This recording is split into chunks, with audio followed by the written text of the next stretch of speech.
ಶಿಲ್ಪಾ ಶೆಟ್ಟಿ, ಮಲೈಕಾ ಅರೋರ ಇವ್ರನ್ನೆಲ್ಲ role model ಆಗಿ consider ಮಾಡ್ತಾರೆ. 50 ವರ್ಷ ಮೇಲ್ಪಟ್ಟರು ಎಷ್ಟು ಚೆನ್ನಾಗಿದ್ದಾರೆ ಅಂತ. ಬಟ್ ಅದಕ್ಕೆ ಅವರು ವರ್ಷಾನ್ಗಟ್ಲೆಯಿಂದ ಬಿಲ್ಡ್ ಮಾಡಿರೋ ಫೌಂಡೇಶನ್ ಕಾರಣ. ಹಾಯ್ ಎಲ್ಲ ಕನ್ನಡಿಗರಿಗೂ ನಮಸ್ಕಾರ. ಇವತ್ತಿನ ವಿಡಿಯೋದಲ್ಲಿ 35 ವರ್ಷ ಮೇಲ್ಪಟ್ಟ ಮಹಿಳೆಯರಿಗೆ ಪೆರಿಮೆನೋಪೌಸ್ ಅಂದ್ರೆ ಏನು, ಮೆನೋಪೌಸ್ ಅಂದ್ರೆ ಏನು, ಪೋಸ್ಟ್ ಮೆನೋಪೌಸ್ ಅಂದ್ರೆ ಏನು, ಈ ಸಮಯದಲ್ಲಿ ಜೀವನದಲ್ಲಿ ಬರುವಂತಹ ಚಾಲೆಂಜಸ್, ಸಮಸ್ಯೆಗಳು, ಮತ್ತೆ ಅದಕ್ಕೆ ಯಾವ ರೀತಿ ಲೈಫ್ ಸ್ಟೈಲು, ಡಯಟ್, ಆಹಾರ ಕ್ರಮ, ವ್ಯಾಯಾಮ ಈ ತರ ಎಲ್ಲ ಅಳವಡಿಸ್ಕೋಬೇಕು, ಅದರಿಂದ ನಿಮಗಾಗುವ ಸಮಸ್ಯೆಗಳನ್ನ ಎಷ್ಟು ಕಡಿಮೆ ಮಾಡ್ಬೋದು ಅನ್ನೋದ್ರ ಬಗ್ಗೆ ಒಂದಿಷ್ಟು ವಿವರಗಳನ್ನ ತಿಳಿಸ್ಕೊಡ್ತೀನಿ. ಸೊ ಈ ವಿಡಿಯೋನ ಕೊನೆ ತನಕ ನೋಡಿ. ನೀವು ಹುಡುಗರಾಗಿದ್ರೆ ಈ ವಿಡಿಯೋನ ನಿಮ್ಮ ಅಕ್ಕಂದಿರಿಗೆ, ತಾಯಂದ್ರಿಗೆ, ನಿಮ್ ಚಿಕ್ಕಮ್ಮ, ಅತ್ತೆ, ದೊಡ್ಡಮ್ಮ ಎಲ್ರಿಗೂ ಕಳಿಸಿ. ಬಿಕಾಸ್ ಇದು ಬಹಳ ಹೆಣ್ಮಕ್ಳಿಗೆ ಬಹಳ ಉಪಯೋಗ ಆಗುವಂತಹ ಒಂದು ವಿಡಿಯೋ. ನೀವು ನನ್ನ ಚಾನಲ್ಗೆ ಹೊಸಬರಾಗಿದೆ ದಯವಿಟ್ಟು ಸಬ್ಸ್ಕ್ರೈಬ್ ಮಾಡಿ. ನನ್ನ ಚಾನಲ್ ಅಲ್ಲಿ ಹೆಲ್ತ್ ಅಂಡ್ ಫಿಟ್ನೆಸ್ ಗೆ ಸಂಬಂಧಪಟ್ಟಂತಹ ಹಲವಷ್ಟು ವಿವರಗಳನ್ನ ನಾನು ರೆಗ್ಯುಲರ್ ಆಗಿ ಪೋಸ್ಟ್ ಮಾಡ್ತೀನಿ. ಸೊ ಮೊದಲನೇದಾಗಿ ಬಹಳಷ್ಟು ಮಹಿಳೆಯರು ಈ ಒಂದು ಟಾಪಿಕ್ ಬಗ್ಗೆ ಅಂದ್ರೆ ಮೆನೋಪೌಸ್ ಬಗ್ಗೆ ವಿಡಿಯೋ ಮಾಡಿ ಅಂತ ಬಹಳಷ್ಟು ಜನ ಕೇಳಿದ್ರಿ. ಸೊ ಮೆನೋಪೌಸ್ ಬಗ್ಗೆ ಒಂದೇ ಮಾತಾಡಿದ್ರೆ ಸಾಕಾಗೋದಿಲ್ಲ. ಯಾಕಂದ್ರೆ ಮೆನೋಪೌಸ್ ಅನ್ನೋದು 1 ವರ್ಷ ಪೀರಿಯಡ್ ಕಂಟಿನ್ಯೂಸ್ ಆಗಿ ಆಗಿಲ್ಲ ಅಂದ್ರೆ ಒಂದು ಅಪ್ರಾಕ್ಸಿಮೇಟ್ಲಿ 45 ವರ್ಷದ ನಂತರ ಬರುವಂತಹ ಒಂದು ಫೇಸ್ ಇದು. ಬಟ್ ಅದಕ್ಕಿಂತ ಮುಂಚೆ ಪೆರಿಮೆನೋಪೌಸ್ ಅಂತ ಇರುತ್ತೆ. ಅಂದ್ರೆ ಒಂದು ಟ್ರಾನ್ಸಿಷನ್ ಫೇಸ್. ನೀವು ಆ ಹಂತ ಮುಗಿಸಿ ಆ ನಂತರ ಮೆನೋಪೌಸ್ಗೆ ಹೋಗ್ತೀರಾ. ಮೆನೋಪೌಸ್ 1 ವರ್ಷ ಕಂಟಿನ್ಯೂಸ್ ಆಗಿ ಆದ್ಮೇಲೆ ಮತ್ತೆ ಪೋಸ್ಟ್ ಮೆನೋಪೌಸ್ ಅಂದ್ರೆ ಮೆನೋಪೌಸ್ ಆದ ನಂತರದ ಜೀವನ. ಇದು ಎಲ್ಲದರಲ್ಲೂ ಹಲವಷ್ಟು ಚಾಲೆಂಜಸ್ ಗಳಿದೆ. ಒಂದೊಂದಾಗಿ ಸಬ್ಜೆಕ್ಟ್ ಬೈ ಸಬ್ಜೆಕ್ಟ್ ನಾನು ಎಕ್ಸ್ಪ್ಲೇನ್ ಮಾಡ್ತಾ ಹೋಗ್ತೀನಿ. ಇದು ಒಂದು ಎಜುಕೇಶನಲ್ ವಿಡಿಯೋ ಆಗಿರುತ್ತೆ. ನನ್ನ ಅನುಭವದಲ್ಲಿ ಕಲ್ತಿರುವಂತಹ ಹಲವಷ್ಟು ವಿಷಯಗಳು, ನಾನು ಹಲವಷ್ಟು ಡಾಕ್ಟರ್ಸು, ನನ್ನ ಫೀಮೇಲ್ ಕ್ಲೈಂಟ್ಸು, ಮತ್ತೆ ನಮ್ಮ ನ್ಯೂಟ್ರಿಷನಿಸ್ಟು, ಈ ರೀತಿ ಎಲ್ಲರಿಂದ ತಿಳ್ಕೊಂಡಿರುವಷ್ಟು ಒಂದಿಷ್ಟು ಇನ್ಫಾರ್ಮೇಶನ್ ನಿಮ್ ಮುಂದೆ ಪ್ರೆಸೆಂಟ್ ಮಾಡ್ತೀನಿ. ಸೊ ಮೊದಲನೇದಾಗಿ ಪೆರಿಮೆನೋಪೌಸ್ ಅಂದ್ರೆ ಮುಟ್ಟು ನಿಲ್ಲುವ ಮೊದಲೇ. ಈ ಹಂತ ಯಾವಾಗ ಅಂದ್ರೆ ಹತ್ತತ್ರ ಒಂದು 35 ವರ್ಷದಿಂದ ಒಂದು 45 ವರ್ಷ ತನಕ ಇರುತ್ತೆ. ಇದು ಒಂದು 4 ರಿಂದ 10 ವರ್ಷದ ಡ್ಯೂರೇಷನ್ ಇರುತ್ತೆ. ಈ ಸಮಯದಲ್ಲಿ ನಿಮಗೆ ಹಲವಷ್ಟು ಸಲ ಹಾರ್ಮೋನ್ಸ್ ಗಳು ಫ್ಲಕ್ಚುಯೇಟ್ ಆಗ್ತಾ ಇರುತ್ತೆ. ಪೀರಿಯಡ್ ಸ್ವಲ್ಪ ಇರ್ರೆಗ್ಯುಲರ್ ಆಗ್ತಿರುತ್ತೆ. ಮತ್ತೆ ಕೆಲವೊಬ್ಬರಿಗೆ ಹೆವಿ ಪೀರಿಯಡ್ಸ್ ಆಗ್ಬಹುದು, ಕೆಲವೊಬ್ಬರಿಗೆ ಡಿಲೇಡ್ ಪೀರಿಯಡ್ಸ್ ಆಗ್ಬಹುದು, ಕೆಲವೊಬ್ಬರಿಗೆ ಇರ್ರೆಗ್ಯುಲರ್ ಇರ್ಬೋದು. ಲೈಫ್ ಸ್ಟೈಲ್ ಯಾರ್ದು ಸರಿ ಇರಲ್ಲ ಅವ್ರಿಗಂತೂ ಹಲವಷ್ಟು ಸಮಸ್ಯೆಗಳು ಉದ್ಭವ ಆಗುತ್ತೆ. ಯಾರ ಲೈಫ್ ಸ್ಟೈಲ್ ಸರಿ ಇರುತ್ತೆ ಅವರಿಗೆ ಎಲ್ಲ ಸಮಸ್ಯೆಗಳು ಇಲ್ದೇನೂ ಕೂಡ ಇರಬಹುದು. ನೆಕ್ಸ್ಟ್ ಬಂದು ಮೆನೋಪೌಸ್ ಅಂದ್ರೆ ಋತುಬಂಧ ಅಂತ ಕನ್ನಡದಲ್ಲಿ ಹೇಳ್ತಾರೆ. ಸೊ ಫಾರ್ ಎಕ್ಸಾಂಪಲ್ ಋತುಬಂಧ ಅನ್ನೋದು ಅಕ್ಕರ್ ಆಗೋದು 1 ವರ್ಷ ಕಂಟಿನ್ಯೂಸ್ ಆಗಿ ನಿಮಗೆ ಪೀರಿಯಡ್ ಆಗಿಲ್ಲ ಅಂದ್ರೆ ಅದನ್ನ ಮೆನೋಪೌಸ್ ಅಥವಾ ಋತುಬಂಧ ಅಂತ ಹೇಳ್ತಾರೆ. ಇದು ಅಪ್ರಾಕ್ಸಿಮೇಟ್ಲಿ ಒಂದು 45 ರಿಂದ 52 ವರ್ಷಗಳ ಮಧ್ಯದಲ್ಲಿ ಆಗುತ್ತೆ ಅಪ್ರಾಕ್ಸಿಮೇಟ್ಲಿ. ಓಕೆ, ಕೆಲವೊಬ್ಬರಿಗೆ ತುಂಬಾ ಬೇಗ ಮೆನೋಪೌಸ್ ಕೂಡ ಆಗುತ್ತೆ, ಕೆಲವೊಬ್ಬರಿಗೆ ಸ್ವಲ್ಪ ಲೇಟ್ ಆಗೋ ಆಗ್ಬೋದು. ಇದು ಪರ್ಸನ್ ಟು ಪರ್ಸನ್ ಡಿಫರ್ ಆಗುತ್ತೆ. ಒಂದು ಅಂದಾಜು ಅಂದ್ರೆ 45 ರಿಂದ 52 ವರ್ಷ ಅಪ್ರಾಕ್ಸಿಮೇಟ್ಲಿ. ಇನ್ನು ಪೋಸ್ಟ್ ಮೆನೋಪೌಸ್ ಅಂದ್ರೆ ಈ 1 ವರ್ಷ ಪೀರಿಯಡ್ ಸ್ಟಾಪ್ ಆಗ್ಬಿಟ್ಟಿದೆ ಅಂದ್ರೆ ಅವಾಗ ನಿಮ್ಮ ಮೆನೋಪೌಸ್ ಆಗಿದೆ ಅಂತ ಹೇಳ್ತಾರೆ. ಅಂದ್ರೆ ಮೆನೋಪೌಸ್ ಆಗಿದೆ ಅಂದ್ರೆ ಅಲ್ಲಿ ನಿಮ್ಮ ಹಾರ್ಮೋನ್ಗಳ ಉತ್ಪತ್ತಿ ಅಂದ್ರೆ ಎಸ್ಟ್ರೋಜನ್ ಮತ್ತು ಪ್ರೊಜೆಸ್ಟರಾನ್ ಹಾರ್ಮೋನ್ಗಳು ಏನು ಉತ್ಪತ್ತಿ ಆಗ್ತಾ ಇತ್ತು ಅದೆಲ್ಲ ಕಡಿಮೆ ಆಗೋಗುತ್ತೆ. ಸೊ ಪೋಸ್ಟ್ ಮೆನೋಪೌಸ್ ಅಂದ್ರೆ ಅವಾಗೆ ಅದು ಒಂದು ಡಿಫರೆಂಟ್ ಫೇಸ್ ಆಫ್ ಲೈಫ್. ಆ ಸಮಯದಲ್ಲಿ ನಿಮ್ಮ ಜೀವನ ಅಥವಾ ನೀವೇ ಒಂದು ಬೇರೆ ವ್ಯಕ್ತಿಯಾಗಿ ಬದಲಾಗೋ ತರ ಒಂದು ಸಿಚುವೇಶನ್ ಇರುತ್ತೆ. ಮಹಿಳೆಯರ ಲೈಫ್ ಹೆಂಗಂದ್ರೆ ಪ್ರತಿ 10 ವರ್ಷಕ್ಕೂ ಬಿಗ್ ಟ್ರಾನ್ಸ್ಫಾರ್ಮೇಶನ್ ಫೇಸಸ್ ಇದೆ. ಈ ಹಿಂದೆ ಕೂಡ ಒಂದು ವಿಡಿಯೋ ಮಾಡಿದ್ದೆ, ಆ ವಿಡಿಯೋ ನೋಡಿಲ್ಲ ಅಂದ್ರೆ ಹೋಗಿ ನೋಡ್ಕೊ ಬನ್ನಿ. ಸೊ ಈ ವಿಡಿಯೋದಲ್ಲಿ ಪೆರಿಮೆನೋಪೌಸ್, ಮೆನೋಪೌಸ್ ಮತ್ತು ಪೋಸ್ಟ್ ಮೆನೋಪೌಸ್ ಅನ್ನ ಕವರ್ ಮಾಡ್ತಾ ಇದ್ದೀನಿ. ಸೊ ಪೆರಿಮೆನೋಪೌಸ್ ಅಲ್ಲಿ ನಿಮ್ಮ ಪ್ರೊಜೆಸ್ಟ್ರಾನ್ ಮತ್ತು ಎಸ್ಟ್ರೋಜನ್ ಹಾರ್ಮೋನ್ಗಳ ಇಂಬ್ಯಾಲೆನ್ಸಸ್ ಇರುತ್ತೆ. ಸೊ ಮೆನೋಪೌಸ್ ಅಲ್ಲಿ ನಿಮ್ಮ ಎಸ್ಟ್ರೋಜನ್ ಅನ್ನೋದು ಕಂಪ್ಲೀಟ್ಸ್ ಆಗಿ ಕಡಿಮೆ ಆಗ್ಬಿಡುತ್ತೆ. ಆಫ್ಟರ್ ಮೆನೋಪೌಸ್ ನಿಮ್ಮ ಎಸ್ಟ್ರೋಜನ್ ಹಾರ್ಮೋನ್ಸ್ ಬಂದು ಲೋ ಅಂಡ್ ಸ್ಟೇಬಲ್ ಆಗಿರುತ್ತೆ.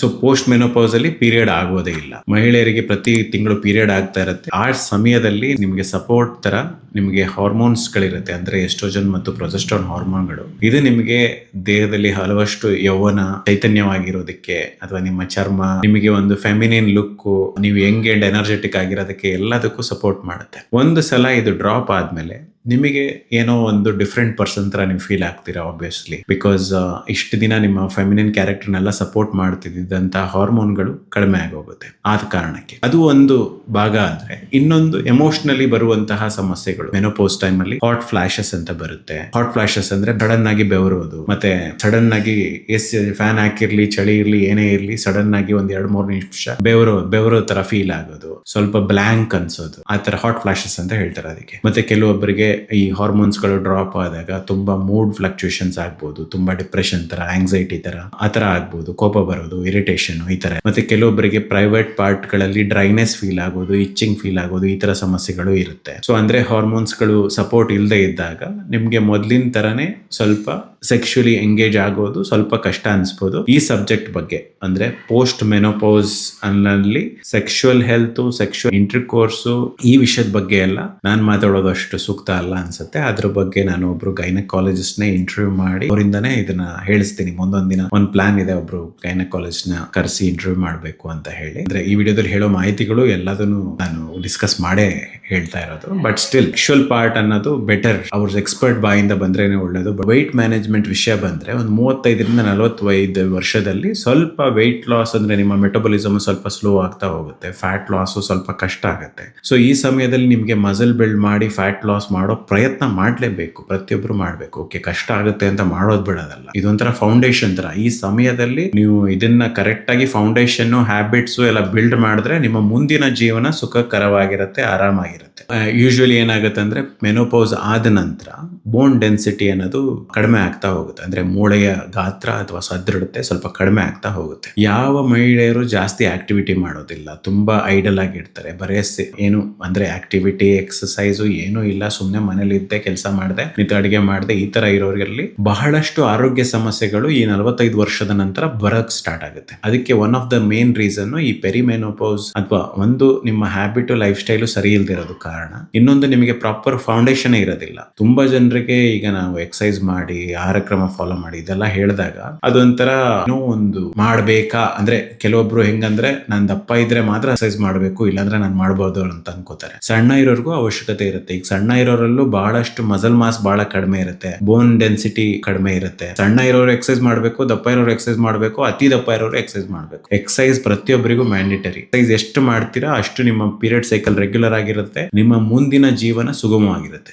ಬಟ್ ಆದ್ರೆ ಸಿಟಿ ಲೈಫಲ್ಲಿ ಇರೋರಿಗೆ, ಐಡಲ್ ಆಗಿರೋರಿಗೆ, ಅಂಥವ್ರಿಗೆ ಬಹಳ ಇಂಪಾರ್ಟೆಂಟ್ ಆಗಬೇಕಾಗುತ್ತೆ. ಯಾಕಂದ್ರೆ ಈ ತರ ಎಕ್ಸಸೈಸ್ ಗಳನ್ನ ಅವಾಯ್ಡ್ ಮಾಡೋರಲ್ಲೇ ಹೆಚ್ಚಾಗಿ ರಿಪ್ರೊಡಕ್ಟಿವ್ ಹೆಲ್ತ್ ಇಶ್ಯೂಸು, ಹಾರ್ಮೋನ್ ಇಂಬ್ಯಾಲೆನ್ಸಸ್ಸು, ಮತ್ತೆ ಈ ಫೈಬ್ರಾಯ್ಡ್ ಇಶ್ಯೂಸ್ ಬರುತ್ತೆ, ಆಮೇಲೆ ಎಂಡೋಮೆಟ್ರಿಯೋಸಿಸ್ಸು, ಅಡೆನೋಮಯೋಸಿಸ್ಸು, ಈ ರೀತಿ ಹಲವಷ್ಟು ರಿಪ್ರೊಡಕ್ಟಿವ್ ಹೆಲ್ತ್ ಇಶ್ಯೂಸ್ ಬರುತ್ತೆ ಈ ಏಜ್ನಲ್ಲಿ.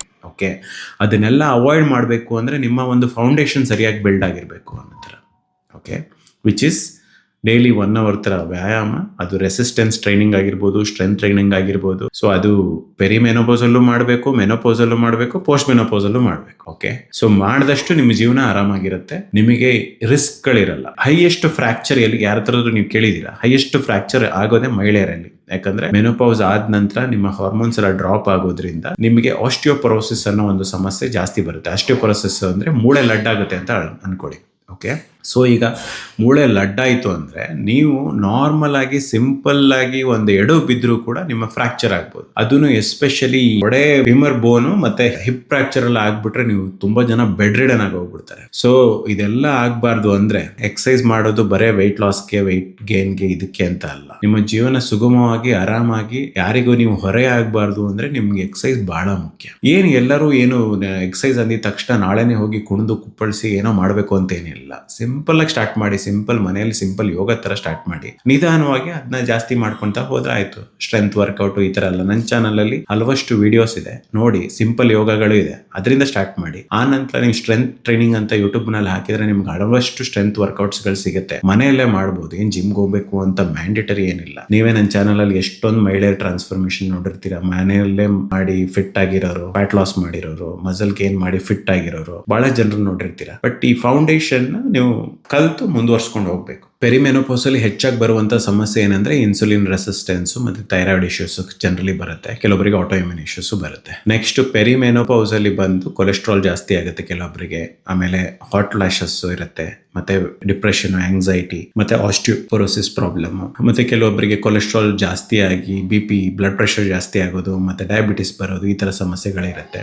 ಪೋಸ್ಟ್ ಮೆನೋಪೌಸ್ ಅಲ್ಲೂ ಕೂಡ ಕೊಲೆಸ್ಟ್ರಾಲ್ ಜಾಸ್ತಿ ಆಗೋದು, ಆಸ್ಟಿಯೋಪೊರೋಸಿಸ್, ಡಯಾಬಿಟಿಸ್ ರಿಸ್ಕ್ ಇದೆಲ್ಲ ಇರುತ್ತೆ. ಜನರಲಿ ನಿಮ್ಮ ಬಾಡಿನಲ್ಲಿ ಎಸ್ಟ್ರೋಜನ್, ಪ್ರೊಜೆಸ್ಟ್ರಾನ್ ಹಾರ್ಮೋನ್ಸ್ ಪ್ರೊಟೆಕ್ಷನ್ ಇದ್ದಾಗ ನಿಮ್ಗೆ ಅಷ್ಟೊಂದು ಪ್ರಾಬ್ಲಮ್ಸ್ ಗಳು ಇರಲ್ಲ. ಹಾರ್ಮೋನ್ಸ್ ಪ್ರಾಬ್ಲಮ್ಸ್ ಮತ್ತೆ ಈ diabetes problem, heart attack risk ಇದೆಲ್ಲ ಸ್ವಲ್ಪ ಕಡಿಮೆ ಇರುತ್ತೆ. ಬಟ್ ಆಫ್ಟರ್ ದಿ ಮೆನೋಪೌಸ್ ನಿಮಗೆ ಈ ಸಮಸ್ಯೆ ಜಾಸ್ತಿ ಆಗೋದಕ್ಕೆ ಸ್ಟಾರ್ಟ್ ಆಗುತ್ತೆ. ಯಾಕಂದ್ರೆ ಆ ಹಾರ್ಮೋನ್ಸ್ ಗಳು ಏನ್ ನಿಮ್ ಬಾಡಿನಲ್ಲಿ ಉತ್ಪತ್ತಿ ಆಗ್ತಾ ಇತ್ತು ಅದು ಕಡಿಮೆ ಆಗೋದು ಆ ಕಾರಣಕ್ಕೆ. ಮತ್ತೆ ನಿಮಗೆ ಈ ಹೊಟ್ಟೆ ಭಾಗದಲ್ಲಿ ಫ್ಯಾಟ್ ಗೇನ್ ಆಗೋದು, ಹಾಟ್ ಫ್ಲಾಶಸ್, ರಾತ್ರಿ ಹೊತ್ತು ಬೇಕಿದ್ದಂಗೆ ಬೆವರೋದು, ಜಾಯಿಂಟ್ ಪೇನ್ಗಳು, ಬಾಡಿ ಎಲ್ಲ ಸ್ಟಿಫ್ ಅನ್ಸೋದು, ಮತ್ತೆ ಒಂಥರ ಸುಸ್ತು, ತಲೆ ಕೂದಲು ಉದುರೋದು ಅಥವಾ ತೆಳು ಆಗೋದು, ಮತ್ತೆ ಪ್ರೈವೇಟ್ ಪಾರ್ಟ್ ಡ್ರೈ ಆಗಿ ಚಿಂಗ್ ಹತ್ರ ಫೀಲ್ ಆಗೋದು, ಮತ್ತೆ ನಿದ್ದೆಯ ಸಮಸ್ಯೆ, ಸ್ಲೀಪ್ ಡಿಸ್ಟರ್ಬೆನ್ಸ್, ನಿದ್ದೆ ಸರಿಯಾಗಿ ಬರಲ್ಲ ಅಥವಾ ಮಧ್ಯರಾತ್ರಿಯಲ್ಲಿ ಎಚ್ಚರ ಆಗೋಗುತ್ತೆ, ಎಚ್ಚರ ಆದ್ರೆ ಮತ್ತೆ ಮಲಗಕ್ಕಾಗಲ್ಲ, ಈ ತರ ಎಲ್ಲ ಸಮಸ್ಯೆಗಳು. ಮತ್ತೆ ಹೃದಯದ ಬಡಿತ ಇಮಿಡಿಯೇಟ್ ಆಗಿ ಜಾಸ್ತಿ ಆಗೋದು, ಪಾಲ್ಪಿಟೇಷನ್ ಅಂತ ಹೇಳ್ತಾರೆ. ಮತ್ತೆ ಆಂಗ್ಸೈಟಿ, ಆತಂಕ, ಸ್ವಲ್ಪ ಡಿಪ್ರೆಷನ್, ನಿಮ್ಮ ಮೂಡ್ ಸ್ವಿಂಗ್ ಆಗೋದು, ಇರಿಟೇಟ್ ಆಗೋದು ಯಾರಾದ್ರೂ ಬೈದ್ರೆ,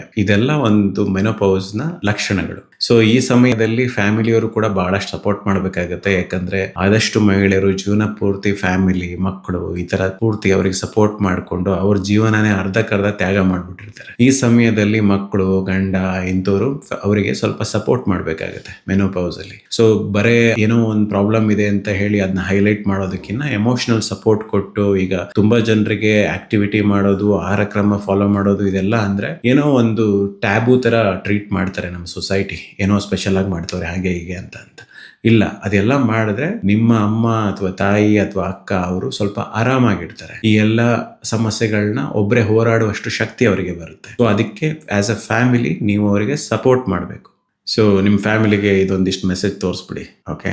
ಯಾಕಂದ್ರೆ ಇದು ಒಂದು ನ್ಯಾಚುರಲ್ ಟ್ರಾನ್ಸಿಷನ್ ಆಗಿರೋದ್ರಿಂದ ಮಹಿಳೆಯರು ಮಂತ್ಲಿ ಪೀರಿಯಡ್ ಆಗ್ತಾ ಅದು ಸಡನ್ ಆಗಿ ಸ್ಟಾಪ್ ಆದಾಗ ಅವರಿಗೆ ಒಂದು different kind of feeling start ಆಗುತ್ತೆ. ಅಂದ್ರೆ ಸ್ವಲ್ಪ ಬೇರೆ ತರ ಅನುಭವಗಳಾಗುತ್ತೆ. ಅದನ್ನ ಮಹಿಳೆಯರಿಂದನೇ ಹೇಳಿಸಿದ್ರೆ ಉತ್ತಮ. ನಾನು ನೆಕ್ಸ್ಟ್ ಬರುವಂತಹ ವಿಡಿಯೋಗಳಲ್ಲಿ ಒಬ್ಬರು ಎಕ್ಸ್ಪರ್ಟ್ ನ ಕರ್ಕೊಬಂದು ಅದ್ರ ಬಗ್ಗೆ ಎಕ್ಸ್ಪ್ಲೈನ್ ಮಾಡಿಸ್ತೀನಿ. ಅಂದ್ರೆ ಈಗ as A health coach and certified nutrition ನಾನು ನನ್ನ ಅನುಭವಗಳನ್ನ ನನ್ನ ಜನರ ಹತ್ರ ಏನ್ ಇಂಟ್ರಾಕ್ಟ್ ಮಾಡಿದೀನಿ ಅದನ್ನ ಹೇಳ್ಬೋದು. ಆಸ್ ಅ ಪ್ರತಿಯೊಬ್ಬರ ಅನುಭವಗಳು ಬೇರೆ ಬೇರೆ ಇರುತ್ತೆ. ಮೂಡ್ ಸ್ವಿಂಗ್ಸ್, ಆಂಗ್ಸೈಟಿ, ಆತಂಕ, ಡಿಪ್ರೆಷನ್ ಇದೆಲ್ಲ ಬಂದು ಇದನ್ನೆಲ್ಲ ಡೀಲ್ ಮಾಡಬೇಕು ಅಂದ್ರೆ ನಿಮಗೆ ಡೆಫಿನೆಟ್ಲಿ ಒಂದು ಒಳ್ಳೆ ಮೆಡಿಟೇಷನ್ ಪ್ರಾಕ್ಟೀಸ್, ಒಳ್ಳೆ ಸರ್ಕಲ್ ಅಂದ್ರೆ ಪಾಸಿಟಿವ್ ಚಿಂತನೆಗಳನ್ನ ಮಾಡುವಂತ ಜನರುಗಳ ಜೊತೆಲಿ ಇರೋದು, ಈ ತರ ಸಮಸ್ಯೆಗಳಿಂದ ಹೇಗೆ ಹೊರಗಡೆ ಬಂದ್ರು ಅಂತ ಬೇರೆ ನಿಮ್ಮ ಏಜಿನ ಜನರ ಹತ್ರ ಇಂಟ್ರಾಕ್ಟ್ ಮಾಡೋದು ಅಥವಾ ಸ್ವಲ್ಪ ವಯಸ್ಸಾದವ್ರ ಜೊತೆ ಇಂಟ್ರಾಕ್ಟ್ ಮಾಡೋದು, ಇದೆಲ್ಲದೂ ಕೂಡ ಹೆಲ್ಪ್ ಆಗುತ್ತೆ. ಬೊಜ್ಜು ಜಾಸ್ತಿ ಆಗಬಾರ್ದು, ವೆಯ್ಟ್ ಗೇನ್ ಆಗಬಾರ್ದು, ಮಸಲ್ ಕಡಿಮೆ ಆಗಬಾರ್ದು, ವೀಕ್ ಆಗಬಾರ್ದು, ಬೋನು ಲಾಸ್ ಆಗದೆ ನನ್ನ ಬೋನು ವೀಕ್ ಆಗಿ ನಾನು ಬಿದ್ರೆ ನನ್ನ ಮೂಳೆ ಫ್ರಾಕ್ಚರ್ ಆಗೋ ಥರನೂ ಆಗಬಾರ್ದು, ಹಾಗೆ ನನಗೇನು ಆರೋಗ್ಯ ಸಮಸ್ಯೆ ಬರಬಾರ್ದು. ಈ ಥರ ಮಾಡಬೇಕು ಅಂದರೆ ಏನು ಮಾಡಬೇಕು?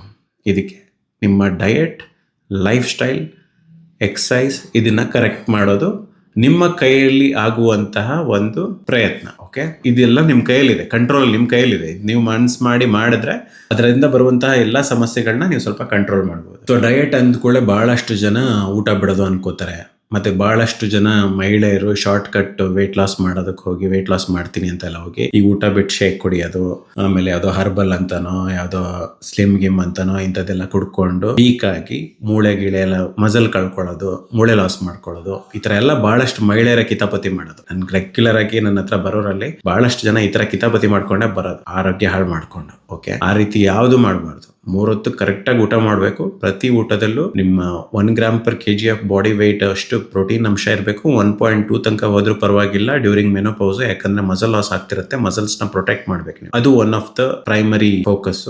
ಆದ್ರೆ ಏನ್ ಅವಾಯ್ಡ್ ಮಾಡಿ ಅಂದ್ರೆ sugar food, bakery food, packet ಅಲ್ಲಿ ಬಂದಿರುವಂತಹ ಆಹಾರಗಳು, ರಿಫೈನ್ಡ್ ಆಯಿಲ್ ಅವಾಯ್ಡ್ ಮಾಡಿ, ಕೋಲ್ಡ್ ಪ್ರೆಸ್ಡ್ ಆಯಿಲ್ ಬಳಸಿ. ತುಂಬಾ ಟೀ ಕಾಫಿ ಬಳಸೋ ಅಭ್ಯಾಸ ಇದ್ರೆ ಅದನ್ನ ಸ್ವಲ್ಪ ಕಡಿಮೆ ಮಾಡಿ. ಮತ್ತೆ ಆಲ್ಕೋಹಾಲ್ ಕುಡಿಯೋ ಅಭ್ಯಾಸ ಇದ್ರೆ ಅದು ಬಹಳ ನೆಗೆಟಿವ್ ಆಗಿ ಎಫೆಕ್ಟ್ ಆಗುತ್ತೆ. ನಂಗೆ ಗೊತ್ತು ನಮ್ಮ ಕರ್ನಾಟಕದಲ್ಲಿ ಅಷ್ಟೊಂದು ಜನ ಏನ್ ಪ್ರಾಕ್ಟೀಸ್ ಇಟ್ಕೊಂಡಿರೋದಿಲ್ಲ, ಬಟ್ ವಿದೇಶಗಳಲ್ಲಿ ಕೆಲವೊಂದ್ಸಲ ಒಂದು ಕಮ್ಯುನಿಟಿನಲ್ಲೆಲ್ಲ ಇದ್ದಾಗ ಕೆಲವೊಬ್ರು ಫಾಲೋ ಮಾಡ್ತಾರೆ. Occasionally okay, but don't do it regularly. ಹೆಚ್ಚು ಪ್ರೋಸೆಸ್ ಫುಡ್, ಪ್ಯಾಕೆಟ್ ನಲ್ಲಿ ಬಂದಿರುವಂತಹ ಆಹಾರಗಳನ್ನ ಕಡಿಮೆ ಬಳಸಿ.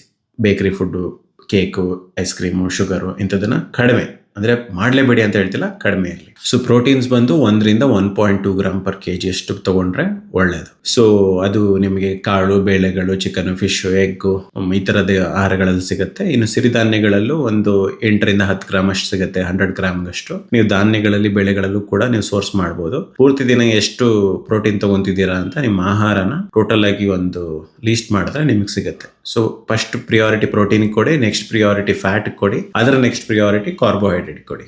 ನಮ್ಮ ದೇಸಿ ಫುಡ್ಗಳ ತರ ನೀವು ರಾಗಿ ಮುದ್ದೆ, ಜೋಳದ ರೊಟ್ಟಿ, ಮಿಲೆಟ್, ಸಿರಿಧಾನ್ಯಗಳು ಇದೆಲ್ಲದನ್ನು ಬಳಸಬಹುದು ನೀವು. ಬಟ್ ಜಸ್ಟ್ ದಟ್ ಎಲ್ಲದನ್ನು ತರಕಾರಿ ಮತ್ತು ಪ್ರೋಟೀನ್ ಜೊತೆ ಬ್ಯಾಲೆನ್ಸ್ ಮಾಡಿ. ಹಾಗೆ ನಿಮ್ಮ ಹಾರ್ಮೋನ್ಸ್ ಗಳ ಸಪೋರ್ಟ್ಗೆ ಫ್ಯಾಟ್ ಅಂದ್ರೆ ಕೊಬ್ಬು ಬಹಳ ಮುಖ್ಯ, ಆರೋಗ್ಯಕರವಾದ ಕೊಬ್ಬು. ನಟ್ಸ್, ಸೀಡ್ಸ್ ತಗೋಬಹುದು ನೀವು. ಸೀಡ್ ಸೈಕ್ಲಿಂಗು ಮಾಡಬಹುದು. ಸೀಡ್ ಸೈಕ್ಲಿಂಗು ಪೀರಿಯಡ್ ವ್ಯತ್ಯಾಸ ಇದ್ರೆ ಹೇಗ್ ಮಾಡೋದು ಅಂತ ನೀವು ಕೇಳಬಹುದು. ಪೀರಿಯಡ್ ಗಳ ವೇರಿಯೇಷನ್ಸ್ ಗಳಿದ್ರೆ ನೀವೇನ್ ಮಾಡಿ ಅಂದ್ರೆ, ಜನರಲಿ ಸೀಡ್ ಸೈಕ್ಲಿಂಗ್ ನ ಪೀರಿಯಡ್ ಸ್ಟಾರ್ಟ್ ಆಗಿದ್ದರಿಂದ ಒಂದು ಫೋಲಿಕ್ಯುಲರ್ ಸೈಕಲ್ ಒಂದು 14 ದಿನ, ಓವ್ಯುಲೇಷನ್ ಮತ್ತೆ ಲ್ಯೂಟಲ್ ಸೈಕಲ್ ಅಲ್ಲಿ 14 ದಿನ ಅಂತ ಫಾಲೋ ಮಾಡ್ತಾರೆ. ಸೊ ನೀವು ಸೀಡ್ ಸೈಕ್ಲಿಂಗ್ ನ ಮೂನ್ ಸೈಕ್ಲಿಂಗ್ ಅಂದ್ರೆ ನೀವು ಒಂದು 14 ದಿನ ಅಂತ ಬ್ಲಾಕ್ ತರ ಫಾಲೋ ಮಾಡಬಹುದು. ಕೆಲವೊಬ್ರು ಮೂನ್ ಸೈಕಲ್ ಫಾಲೋ ಮಾಡ್ತಾರೆ. ಬಟ್ ನೀವು ಫಸ್ಟ್ ಪೀರಿಯಡ್ ಸ್ಟಾಪ್ ಆಗ್ತಿದೆ, ರೆಗ್ಯುಲರ್ ಆಗಿ ಇಲ್ಲ ಅನ್ನೋ ತರ ಇದ್ರೆ ನೀವು ಫಸ್ಟ್ ಪೀರಿಯಡ್ ಆಗಿ ಮೊದಲನೇ ಒಂದು 14 ದಿನ ಫಾಲೋ ಮಾಡಿ 15ನೇ ದಿನದಿಂದ ಪೀರಿಯಡ್ ಆಗೋ ತನಕ ಸನ್ಫ್ಲವರ್ ಸೀಡ್ಸ್ ಮತ್ತೆ ಎಳ್ಳು ಫಾಲೋ ಮಾಡಿ. ಇಲ್ಲ ನಿಮಗೆ ಪೀರಿಯಡ್ ಸ್ಟಾಪ್ ಆಗಿದೆ ಅಂದ್ರೆ ಇದನ್ನ 14 ದಿನ ಅದನ್ನ 14 ದಿನ ಈ ತರ ಮಾಡ್ಬೋದು.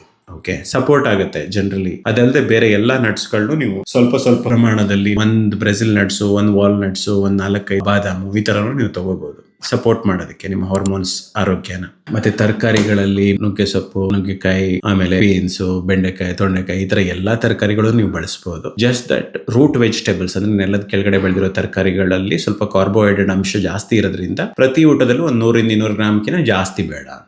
ಅಂದ್ರೆ ಪೂರ್ತಿ ದಿನ ನೀವು ಕಾರ್ಬೋಹೈಡ್ರೇಟ್ ತುಂಬಾ ರೂಟ್ ವೆಜಿಟೇಬಲ್ಸ್ ತಗೊಂಡ್ರೆ ಸ್ವಲ್ಪ ಕಾರ್ಬೋಹೈಡ್ರೇಟ್ ಇಂಟೆಕ್ ಜಾಸ್ತಿ ಆಗುತ್ತೆ. ರೂಟ್ ವೆಜಿಟೇಬಲ್ಸ್ ನ ತಿನ್ಬೇಡಿ ಅಂತ ಹೇಳ್ತಿಲ್ಲ, ಒಂದ್ ಸ್ವಲ್ಪ ಕಡಿಮೆ ಬಳಸಿ. ಹಾಗೆ ನೀವು ಒಂದ್ಸಲ ಈ ಎಲ್ಲಾ ಬ್ಲಡ್ ಟೆಸ್ಟ್ ಗಳನ್ನ ಮಾಡಿಸಿ. ಬ್ಲಡ್ ಟೆಸ್ಟ್ ಲಿಂಕ್ ನಾನು ಕೆಳಗಡೆ ಡಿಸ್ಕ್ರಿಪ್ಷನ್ ಅಲ್ಲಿ ಕೊಟ್ಟಿರ್ತೀನಿ, ಯಾವ್ಯಾವ ಟೆಸ್ಟ್ ಗಳನ್ನ ನೀವು ಮಾಡಿಸಬಹುದು ಅಂತ ಹೇಳಿ. ಹಾಗೆ ಅವಾಗ ಅಲ್ಟ್ರಾಸೌಂಡ್ ಸ್ಕ್ಯಾನಿಂಗ್ ಮಾಡಿಸ್ತಾ ಇರಿ. ನಿಮ್ಮ ಓವರೀಸ್ ಹೆಲ್ತ್ ಹೇಗಿದೆ, ನಿಮ್ಮ ಗರ್ಭಕೋಶದ ಹೆಲ್ತ್ ಹೇಗಿದೆ. ಕೆಲವೊಬ್ಬರಿಗೆ ಹಿಸ್ಟರೆಕ್ಟೊಮಿ ಮಾಡ್ಬೇಕಾಗತ್ತೆ ಕೆಲವೊಂದು ಕಾರಣಗಳಿಂದ, ತುಂಬಾ ದೊಡ್ಡ ಫೈಬ್ರಾಯ್ಡ್ ಇದೆ ಈ ತರ. ಮತ್ತೆ ಕೆಲವೊಬ್ಬರಿಗೆ ಎಂಡೋಮೆಟ್ರಿಯೋಸಿಸ್ ಇದ್ರೆ, ಅಡೆನೋಮಯೋಸಿಸ್ ಇದ್ರೆ, ಕೆಲವೊಂದು ಆರೋಗ್ಯ ಸಮಸ್ಯೆಗಳಿಗೆ ಹಿಸ್ಟರೆಕ್ಟಮಿ ಬೇಕಾಗುತ್ತೆ. ಸೊ ನೀವು ಅವಾಗ ಬ್ರೆಸ್ಟ್ ಎಕ್ಸಾಮಿನ್ ಮಾಡ್ಕೋಬೇಕಾಗತ್ತೆ, ಸ್ವಲ್ಪ ಏನಾದ್ರು ಬ್ರೆಸ್ಟ್ ಕ್ಯಾನ್ಸರ್ ರಿಸ್ಕ್ ಎಲ್ಲ ಇದ್ರೆ. ಸೊ ಇದೆಲ್ಲದನ್ನು ಚೆಕ್ ಮಾಡೋದಕ್ಕೆ ನೀವು ಇಯರ್ಲಿ ಒಂದ್ಸಲ ಫುಲ್ ಮಾಸ್ಟರ್ ಚೆಕ್ಅಪ್ ಮಾಡೋದು ಬಹಳ ಇಂಪಾರ್ಟೆಂಟ್. ಬರೇ ಬ್ಲಡ್ ಚೆಕ್ಅಪ್ ಮಾಡ್ತೀರಾ ಅಂದ್ರೆ ಅದ್ರ ಲೀಸ್ಟ್ ನಾನು ಕೆಳಗಡೆ ಒಂದು ಲಿಂಕ್ ಹಾಕಿರ್ತೀನಿ, ಥೈರೋಕೇರ್ ಲಿಂಕ್. ಅದರಲ್ಲಿ ನೀವು ಬ್ಲಡ್ ಟೆಸ್ಟ್ ಬುಕ್ ಮಾಡ್ಕೋಬಹುದು. ಬೆಂಗಳೂರಲ್ಲಿ ಇರೋರೆಲ್ಲ ಅವರೇ ಮನೆಗೆ ಬಂದು ಬ್ಲಡ್ ಯೂರಿನ್ ಕಲೆಕ್ಟ್ ಮಾಡ್ಕೊಂಡು ಹೋಗ್ತಾರೆ. ಅದು ಒಂದು ಆಪ್ಷನ್. ಸೊ ನೆಕ್ಸ್ಟ್ ವೈಟಮಿನ್ಸ್ ಏನೇನ್ ತಗೋಬಹುದು ಅಂದ್ರೆ, ನೀವು ನಿದ್ದೆ ಸಪೋರ್ಟ್ ಆಗೋದಕ್ಕೆ ಮ್ಯಾಗ್ನೀಷಿಯಂ ತಗೋಬಹುದು, ಹಾರ್ಮೋನ್ ಹೆಲ್ತ್ಗೆ ಒಮೆಗಾ 3 ತಗೋಬಹುದು. ಹಾಗೆ ನಿಮ್ಮ B12 ಎಷ್ಟಿದೆ, ವೈಟಮಿನ್ ಡಿ ಎಷ್ಟಿದೆ ಅಂತ ಚೆಕ್ ಮಾಡಿ. ಕಡಿಮೆ ಇದ್ರೆ ಅದನ್ನು ಸಪ್ಲಿಮೆಂಟ್ ಮಾಡಿ. ಐರನ್ ಅಂಶ ಅದ್ರ ಬಗ್ಗೆ ಬೇರೆ ವಿಡಿಯೋ ಮಾಡಿದೀನಿ. B12, ಕಬ್ಬಿಣದ ಅಂಶ, ವಿಟಮಿನ್ ಡಿ ಇದ್ರ ಬಗ್ಗೆ ಡೀಟೇಲ್ಡ್ ವಿಡಿಯೋಗಳು ಬೇರೆ ಇದೆ. ಇದನ್ನ ಆಹಾರದಿಂದ ಪೂರೈಸಕ್ ಆಗಿಲ್ಲ ಅಂದ್ರೆ ದಯವಿಟ್ಟು ಸಪ್ಲಿಮೆಂಟ್ ತಗೊಳ್ಳಿ. ಅಂತದೇನ್ ದೊಡ್ಡ ಸೈಡ್ ಎಫೆಕ್ಟ್ ಆಗೋದಿಲ್ಲ ನಿಮ್ ಸಪ್ಲಿಮೆಂಟ್ ತಗೊಳ್ಳೋದ್ರಿಂದ. ಕ್ಯಾಲ್ಸಿಯಂನ ನಾನು ಯೂಶುವಲಿ ಆಹಾರದಿಂದ ಪೂರೈಸಿ ಅಂತ ಹೇಳ್ತೀನಿ. ಸಪ್ಲಿಮೆಂಟ್ಸ್ ನಾನು ಅಷ್ಟು ಜನರಲಿ ರೆಕಮೆಂಡ್ ಮಾಡೋದ್ರಿಲ್ಲ. ಈಗ ಎಳ್ಳು, ರಾಗಿ ಇದ್ರಲ್ಲೆಲ್ಲ ಕ್ಯಾಲ್ಸಿಯಂ ಸಿಗುತ್ತೆ ನಿಮ್ಗೆ. ಆಹಾರದಿಂದನೇ ಪೂರೈಸಿ. ತುಂಬಾ ಜನ ಸಪ್ಲಿಮೆಂಟ್ಸ್ ತಗೊಳ್ಳೋದಕ್ಕೆ ಹೋಗಿ ಅವರ ಆರ್ಟ್ರಿಯಲ್ಲಿ ಅದು ಬ್ಲಾಕೇಜ್ ಕ್ರಿಯೇಟ್ ಆಗಿರೋ ಉದಾಹರಣೆಗಳು ಇದೆ. ಯಾಕಂದ್ರೆ ಕ್ಯಾಲ್ಸಿಯಂ ಸಪ್ಲಿಮೆಂಟ್ ನ ಹಾಗೆ ತಗೋಬಾರ್ದು. ವಿಟಮಿನ್ ಡಿ, K2 ಇದ್ರ ಜೊತೆ ಎಲ್ಲ ತಗೋಬೇಕಾಗುತ್ತೆ. ಸೊ ಪ್ರಾಪರ್ ಆಗಿ ಒಳ್ಳೆ ನಾಲೆಜ್ ಇರೋರ ಹತ್ರ ಕನ್ಸಲ್ಟ್ ಮಾಡಿದ್ರೆ ನಿಮಗೆ ಇದ್ರ ಬಗ್ಗೆ ಸರಿಯಾದ ಗೈಡೆನ್ಸ್ ಸಿಗುತ್ತೆ. ಸುಮ್ಮನೆ ರ್ಯಾಂಡಮ್ ಆಗಿ ಕ್ಯಾಲ್ಸಿಯಂ ಸಪ್ಲಿಮೆಂಟ್ ತಗೊಳಕ್ ಹೋಗ್ಬೇಡಿ. ಸೊ ಎಕ್ಸಸೈಸ್ ಗಳಲ್ಲಿ ಸ್ಟ್ರೆಂತ್ ಟ್ರೈನಿಂಗು, ಯೋಗ, ಸ್ವಿಮ್ಮಿಂಗು ಮಾಡಿ. ಫಸ್ಟ್ ರೆಸಿಸ್ಟೆನ್ಸ್ ಟ್ರೈನಿಂಗ್ ಮಾಡಿ, ಎಕ್ಸ್ಟ್ರಾ ಟೈಮ್ ಸಿಕ್ಕಿದ್ರೆ ವಾಕಿಂಗ್ ಮಾಡಿ. ಬರೇ ವಾಕಿಂಗ್ ಮಾಡಿ, ಬೇರೆ ಎಲ್ಲ ಇಗ್ನೋರ್ ಮಾಡೋದಕ್ಕೆ ಹೋಗಬೇಡಿ. ಸೊ ನೀವು ಹಾಗೆ ಯೋಗ ಕೂಡ ಮಾಡಬಹುದು. ನಿದ್ದೆ ಬಹಳ ಇಂಪಾರ್ಟೆಂಟ್ ಆಗುತ್ತೆ. 7-8 ಅವರ್ ನಿದ್ದೆ ಮಾಡಿ. ಎವ್ರಿ ಡೇ ಒಂದೇ ಟೈಮಿಂಗ್ ಮಲಗೋಕೆ ಟ್ರೈ ಮಾಡಿ. ಒಂದೇ ಟೈಮಿಂಗ್ ಮಲಗಿ ಒಂದೇ ಟೈಮಿಂಗ್ ಹೇಳೋದಕ್ಕೆ. ತುಂಬಾ ಸ್ಟ್ರೆಸ್, ಆಂಗ್ಸೈಟಿ ಈ ತರ ಎಲ್ಲ ಇದ್ರೆ ಸ್ವಲ್ಪ ಮೆಡಿಟೇಷನ್ ಪ್ರಾಕ್ಟೀಸ್ ಮಾಡಿ. ಇಶಾ ಕ್ರಿಯಾ ಇದೆ, ಸುದರ್ಶನ ಕ್ರಿಯಾ ಇದೆ. ಈ ತರ ಒಂದಿಷ್ಟು ಮೆಡಿಟೇಷನ್ ಪ್ರಾಕ್ಟೀಸಸ್, ಕ್ರಿಯಾಗಳನ್ನು ಕೂಡ ನೀವು ಮಾಡಬಹುದು. ಅದು ಕೂಡ ನಿಮಗೆ ಒಳ್ಳೆ ಮನಸ್ಸಿಗೆ ಶಾಂತಿ ಸಿಕೊಡುತ್ತೆ. ಸೊ ಇದಿಷ್ಟು ಹೇಗೆ ನೀವು ನಿಮ್ಮ ಒಂದು ಫೌಂಡೇಶನ್ ಹಾಕೊಂಡು ನೀವು ಒಂದು ಆಹಾರ ಕ್ರಮ ಮತ್ತು diet and life style follow ಮಾಡಬೇಕು ಅನ್ನೋದ್ರ ಬಗ್ಗೆ. ಬ್ಯಾಲೆನ್ಸ್ಡ್ ಡಯಟ್, ರೆಸಿಸ್ಟೆನ್ಸ್ ಟ್ರೈನಿಂಗ್ ಮತ್ತು ಸ್ಟ್ರೆಸ್ ಅಂಡ್ ಸ್ಲೀಪ್ ಇದೆಲ್ಲ ಒಂದು ಪಿಲ್ಲರ್ಗಳು, ಒಂದು ಲೈಫ್ ಸ್ಟೈಲ್ ನ ಪಿಲ್ಲರ್ಗಳ ತರ. ಇದನ್ನ ನೀವು ಕರೆಕ್ಟ್ ಆಗಿ ಮಾಡ್ಕೊಂಡು ಹೋದ್ರೆ ನಿಮ್ಮ ಮುಂದಿನ ಜೀವನ ಸುಗಮವಾಗಿರುತ್ತೆ. ನಿಮಗೆ ಮೆನೋಪೌಸ್ ಅಲ್ಲಿ ಬರುವಂತಹ ಸಮಸ್ಯೆಗಳು ಕಡಿಮೆ ಇರುತ್ತೆ. ನೀವು ಬೇರೆಯವರಿಗೂ ತೊಂದರೆ ಕೊಡೋದಿಲ್ಲ, ನೀವು ತೊಂದರೆ ಅನುಭವಿಸೋದಿಲ್ಲ, ಆರಾಮಾಗಿರ್ತೀರ. ಹಾಗೆ ನಿಮಗೆ ಇದ್ರ ಬಗ್ಗೆ ಸರಿಯಾದ ಗೈಡೆನ್ಸ್ ಎಲ್ಲ ಹೇಳಿ ನಿಮಗೆ ಸಪೋರ್ಟ್ ಮಾಡೋದಕ್ಕೆ ಬೇಕು ಅಂದ್ರೆ ನೀವು ನಮ್ಮ ಪ್ರೋಗ್ರಾಮ್ಗೆ ಜಾಯ್ನ್ ಆಗ್ಬೋದು. ಈ ನಂಬರ್ಗೆ ಕಾಂಟ್ಯಾಕ್ಟ್ ಮಾಡಿದ್ರೆ ನಮ್ಮ ಪ್ರೋಗ್ರಾಮ್ ಹೇಗೆ ಜಾಯ್ನ್ ಆಗೋದು, ಏನೇನ್ ಫಾಲೋ ಮಾಡಬೇಕು ಎಲ್ಲ ಡೀಟೇಲ್ಸ್ ನಿಮಗೆ, ಆಹಾರ ಕ್ರಮ, ಡಯಟ್, ಎಕ್ಸಸೈಸ್, ಫೌಂಡೇಶನ್ ನಿಮಗೆ ಏನು ಗೊತ್ತೇ ಇಲ್ಲ ಅಂದ್ರೂ ಪರವಾಗಿಲ್ಲ. ನೀವು ಮೊದಲನೇ ಬಾರಿ ಮಾಡ್ತಾ ಇದ್ರು ಪರವಾಗಿಲ್ಲ. ಯಾವುದೇ ಟೈಮಲ್ಲಿ ಬೇಕಾದ್ರೂ ಎಕ್ಸಸೈಸ್ ಮಾಡಬಹುದು. ಎಕ್ಸಸೈಸ್ ಅನ್ನೋದು ನಾವು ಕಾಂಪ್ಲಿಮೆಂಟರಿ ಆಗಿ ಕೊಡ್ತೀವಿ. ಮುಖ್ಯವಾಗಿ ನಾವು diet and lifestyle programme ನ ಕಲಿಸ್ಕೊಡ್ತೀವಿ. ನೀವು ಯಾವುದೇ ಊರಿಂದ ಎಲ್ಲಿಂದ ಬೇಕಾದ್ರೂ ಜಾಯ್ನ್ ಆಗ್ಬೋದು. ನೀವು ವಿದೇಶದಲ್ಲಿರ್ಲಿ, ಬೇರೆ ಹಳ್ಳಿನಲ್ಲಿರ್ಲಿ, ಜಸ್ಟ್ ವಾರ ನೀವು ಒಂದು ಅಟ್ಲೀಸ್ಟ್ ಕಾಲಲ್ಲಿ ಕನೆಕ್ಟ್ ಆಗಬೇಕು. ಪ್ರತಿ ವಾರ ನಾವು ಪ್ರತಿ ಆಹಾರಕ್ಕೂ ಒಂದು 5-6 ಆಪ್ಷನ್ ಕೊಟ್ಟಿರ್ತೀವಿ. ಅದರಲ್ಲಿ ನೀವೇನೇನ್ ತಿಂದಿದ್ದೀರಾ, ಏನ್ ಮಾಡಿದೀರಾ, ಅದಕ್ಕೆ ಎಷ್ಟು ಆ ಪ್ರಮಾಣದಲ್ಲಿ ತಿನ್ಬೇಕು, ಯಾವ್ದ್ರ ಜೊತೆ ತಿನ್ಬೇಕು, ಎಷ್ಟು ಕ್ವಾಂಟಿಟಿನಲ್ಲಿ ತಿನ್ಬೇಕು, ಈ ತರ ಎಲ್ಲ ಕೊಟ್ಟಿರ್ತೀವಿ. 1-2-3 ತಿಂಗಳು ನೀವು ಅದನ್ನ ಕಲ್ತು ಅದನ್ನ ಮುಂದುವರ್ಸ್ಕೊಂಡು ಹೋದ್ರೆ ಒಂದು ಬ್ಯಾಲೆನ್ಸ್ ಡಯಟ್ ಅಂದ್ರೆ ಏನಂತ ಗೊತ್ತಾಗುತ್ತೆ, ವೆಯ್ಟ್ ಹೇಗೆ ಮ್ಯಾನೇಜ್ ಮಾಡೋದು ಅಂತ ಗೊತ್ತಾಗುತ್ತೆ. ಇದೆಲ್ಲದನ್ನು ಗೊತ್ತಾಗುತ್ತೆ ನಿಮ್ಗೆ. ಅದನ್ನ ಕಲ್ತು ಮುಂದುವರ್ಸ್ಕೊಂಡು ಹೋದ್ರೆ ನಿಮ್ಮ ಜೀವನ ಸ್ವಲ್ಪ ಆರಾಮಾಗಿರುತ್ತೆ. ನಿಮ್ಗೆ ಈಗ ಪ್ರೋಗ್ರಾಮ್ ಜಾಯಿನ್ ಆಗ್ಲೇಬೇಕು ಅಂತಾನೂ ಏನಿಲ್ಲ. ಈ ವಿಡಿಯೋನ ಮತ್ತೊಂದ್ಸಲ ನೋಡಿ, ಹಾಗೆ ನನ್ನ ಎಲ್ಲಾ ವಿಡಿಯೋಗಳು ನೋಡಿ ಒಂದಿಷ್ಟು ನಾಲೆಜ್ ನ ನಿಮಗೆ ಅರ್ಥ ಆಗುತ್ತೆ. ಯಾವ್ದು ಲೈಫ್ ಸ್ಟೈಲ್ ಅಂದ್ರೆ ಏನು, ಡಯಟ್ ಅಂದ್ರೆ ಏನು, ಆಹಾರ ಕ್ರಮ ಅಂದ್ರೆ ಏನು, ಯಾವುದೇ ರೀತಿ ಶಾರ್ಟ್ ಕಟ್ ಗೆ ಬೀಳ್ದೇನೆ ಹೇಗೆ ಇವೆಲ್ಲ ಫಾಲೋ ಮಾಡಬೇಕು ಅನ್ನೋದ್ರ ಬಗ್ಗೆ ಒಂದು ಒಳ್ಳೆ ಐಡಿಯಾ ಸಿಗುತ್ತೆ. ಈ ವಿಡಿಯೋನ ಮತ್ತೊಂದ್ಸಲ ನೋಡಿ ಅರ್ಥ ಆಗಿಲ್ಲ ಅಂದ್ರೆ ಹಾಗೆ ನನ್ನ ಬೇರೆ ವಿಡಿಯೋಗಳನ್ನ ನೋಡಿ. ನೀವು ನನ್ನ ಚಾನಲ್ ಹೊಸಬ್ರಾಗಿದ್ರೆ. ನೀವು ಇನ್ನ ಮೆನೋಪೌಸ್ ಹಿಟ್ ಆಗಿಲ್ಲ ಅಂದ್ರೆ ಫಸ್ಟ್ ಫೌಂಡೇಶನ್ ಬಿಲ್ಡ್ ಮಾಡಿ. ಪೌಸ್ ಅನ್ನೋದು ಬರುತ್ತೆ. ನನ್ನ ಹೆಂಡತಿನೂ ಬೇರೆ ಮೆನೋಪೌಸ್ ಸ್ಟೇಜ್ ಅಲ್ಲಿ ಇದ್ದಾಳೆ. ಹುಡುಗು ಎಕ್ಸಸೈಸ್ ಅಂದ್ರೆ ಇಷ್ಟ ಇಲ್ಲ, ಆದ್ರೂ ಕರ್ಕೊಂಡೋಗಿ ಪುಷ್ ಮಾಡ್ತೀನಿ. ಆಹಾರ ಕ್ರಮ ಇದೆಲ್ಲದನ್ನು ಬ್ಯಾಲೆನ್ಸ್ ಮಾಡೋದಕ್ಕೆ ಪುಷ್ ಮಾಡ್ತೀನಿ. ಬಿಕಾಸ್ ಮುಂದೊಂದ್ ದಿನ ಅವಳು ಕಷ್ಟ ಅನುಭವಿಸಬಾರ್ದು ಅಂತ. ಹಾಗೆ ತುಂಬಾ ಜನ ಇರ್ತಾರೆ, ತುಂಬಾ ಜನರಿಗೆ ಎಕ್ಸಸೈಸ್ ಅಂದ್ರೆ ಇಷ್ಟ ಇಲ್ಲ, ಡಯಟ್ ಗೀಟ್ ಅಂದ್ರೆ ಇಷ್ಟ ಇಲ್ಲ, ಚೆನ್ನಾಗಿ ತಿನ್ಕೊಂಡು ಉಣ್ಕೊಂಡು ಆರಾಮಾಗಿರ್ಬೇಕು ಅಂತ ತುಂಬಾ ಜನ ಇರ್ತಾರೆ. ನೀವು ಎಕ್ಸ್ಟ್ರೀಮು ತುಂಬಾ ತೀರಾ ಎಲ್ಲ ಮಾಡ್ಬೇಕು ಅಂತಿಲ್ಲ, ಸ್ವಲ್ಪನೇ ಮಾಡ್ಕೊಂಡು ನಿಮ್ಗೆ ಹೆಂಗೆ ನಿಮ್ಮ ಲೈಫ್ ಸ್ಟೈಲ್, ಆಹಾರ ಕ್ರಮ, ನಿಮ್ಮ ಜೀವನ ಹೆಂಗಿರ್ಬೇಕು ಅಂದ್ರೆ ನಿಮ್ಮ ಹ್ಯಾಬಿಟ್ಸ್ ಗಳು, ನೀವು ಹೆಂಗೆ ಬ್ರಷ್ ಮಾಡ್ತೀರಾ, ಮುಖ ತೊಳಿತೀರಾ, ಸ್ನಾನ ಮಾಡ್ತೀರಾ, ಈ ತರ ಒಂದು ನಿಮ್ಗೆ ರುಟೀನ್ ಆಗ್ಬೇಕದು. ಆ ತರ ಇದ್ದಾಗ ನೀವು ವೆಯ್ಟ್ ಮ್ಯಾನೇಜ್ ಮಾಡೋದು ಈಸಿ ಆಗುತ್ತೆ. ಅದರಿಂದ ಈಗ ಎಲ್ಲರೂ ಶಿಲ್ಪಾ ಶೆಟ್ಟಿ, ಮಲೈಕಾ ಅರೋರಾ ಇವ್ರನ್ನೆಲ್ಲ ರೋಲ್ ಮಾಡೆಲ್ ಆಗಿ ಕನ್ಸಿಡರ್ ಮಾಡ್ತಾರೆ. 50 ವರ್ಷ ಮೇಲ್ಪಟ್ಟರು ಎಷ್ಟು ಚೆನ್ನಾಗಿದ್ದಾರೆ ಅಂತ. ಬಟ್ ಅದಕ್ಕೆ ಅವರು ವರ್ಷಾನ್ಗಟ್ಲೆಯಿಂದ ಬಿಲ್ಡ್ ಮಾಡಿರೋ ಫೌಂಡೇಶನ್ ಕಾರಣ. ಅವ್ರು ಇವಾಗ್ಲೂ ಕೂಡ ಆತರ ಇರೋದಕ್ಕೆ ಅವರು 45 ವರ್ಷದಲ್ಲಿ 50 ವರ್ಷದಲ್ಲಿ ಎಕ್ಸಸೈಸ್, ಲೈಫ್ ಸ್ಟೈಲ್ ಇದನ್ನೆಲ್ಲ ಪ್ರಾಕ್ಟೀಸ್ ಮಾಡ್ಕೊ ಬಂದಿಲ್ಲ, ಮೊದ್ಲಿಂದನೂ ಮಾಡ್ಕೊ ಬಂದಿದ್ದಾರೆ. ನೀವು ಯಂಗ್ ಏಜ್ ಅಲ್ಲಿ ಇದ್ರೆ ನನ್ನ ರಿಕ್ವೆಸ್ಟ್ ಏನು ಅಂದ್ರೆ ಡೋಂಟ್ ವೆಯ್ಟ್. ಓಕೆ, ಸಮಸ್ಯೆ ಬರೋ ತನಕ ಕಾಯ್ಬೇಡಿ. ಯುದ್ಧ ಕಾಲದಲ್ಲಿ ಶಸ್ತ್ರಾಭ್ಯಾಸ ಅಂತ ಹೇಳ್ತಾರಲ್ಲ, ಅದನ್ನ ಮಾಡಕ್ ಹೋಗ್ಬೇಡಿ. ಯುದ್ಧ ಇದೆ ಅಂದ್ರೆ ಇವಾಗ ಹೋಗಿ ನಾನು ಶಸ್ತ್ರಾಭ್ಯಾಸ ಮಾಡಿದ್ರೆ ಅಲ್ಲಿ ಗೆಲ್ಲಕ್ಕಾಗಲ್ಲ. ನೀವು ಮೊದ್ಲೇನೆ ನಿಮ್ ಶಸ್ತ್ರಾಭ್ಯಾಸ ಆಗಿರ್ಬೇಕು. ನಿಮ್ಮ ಲೈಫ್ ಸ್ಟೈಲು, ನಿಮ್ಮ ಆಹಾರ ಕ್ರಮ ಇದೆಲ್ಲ ನೀವು ಮೊದ್ಲೇನೆ ಎಲ್ಲ ಕಲ್ತಿದ್ರೆ ನಿಮ್ಮ ಮೆನೋಪೌಸ್ ಟ್ರಾನ್ಸಿಷನ್, ಪೆರಿ ಮೆನೋಪೌಸ್, ಮೆನೋಪೌಸ್, ಪೋಸ್ಟ್ ಮೆನೋಪೌಸ್ ಇದೆಲ್ಲದನ್ನು ಈಸಿಯಾಗಿ ಮುಂದುವರ್ಸ್ಕೊಂಡು ಹೋಗ್ತೀರಾ. ಯಾರಿಗೂ ಏನು ನೀವು ತೊಂದರೆ ಕೊಡೋದಿಲ್ಲ, ನಿಮ್ಮಿಂದ ಯಾರಿಗೂ ತೊಂದರೆ ಆಗಲ್ಲ, ನೀವು ಕೂಡ ಯಾರಿಗೂ ತೊಂದರೆ ಕೊಡೋದಿಲ್ಲ. ಸೊ ಎಲ್ಲರದ್ರೆ ಜೋವಿಯಲ್ ಆಗಿ ಆರಾಮಾಗಿರ್ಬೋದು. ಮೆನೋಪೌಸ್ ಸ್ಟೇಜ್ ಅಲ್ಲೂ ತುಂಬಾ ಆರಾಮಾಗಿ ಏನು ಸಮಸ್ಯೆ ಇಲ್ಲದೆ ಇರೋರು ಇದ್ದಾರೆ, ಬಹಳಷ್ಟು ಜನರಿಗೆ ನಾನು ನೋಡಿದ್ದೀನಿ. ಬಟ್ ಅವರೆಲ್ಲರದು ಒಂದು ಕಾಮನ್ ಥಿಂಗ್ ಏನಂದ್ರೆ they are all very disciplined, ಒಂದು ಒಳ್ಳೆ ಲೈಫ್ ಸ್ಟೈಲ್ ಪ್ರಾಕ್ಟೀಸ್ ಮಾಡ್ತಾ ಇರ್ತಾರೆ.